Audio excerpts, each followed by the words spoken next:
Ishlash qanaqa bo'lyapti jamoadoshlaringiz va o'zingiz?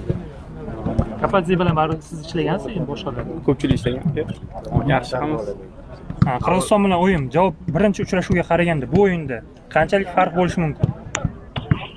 Inshaalloh yutamiz, bundan kattaroq shutga. Harakat qilamiz. Assalomu alaykum. Qodir, shu Timur Kapadzeda ko'p muammo bo'layotgan narsa, terma jamoa endi 3 talik markaziy himoyachi bilan o'ynaydimi yoki 2 talik?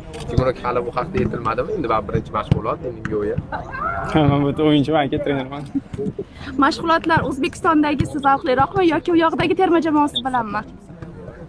Kelasi ham. Ko'proq qaysi biri yoqadi? Kelasi ham. Siz oldindan kam gapmidingiz? Unisi bilmayman. Hamma savollarga shunaqa kulib, ochiqcha javob berasiz?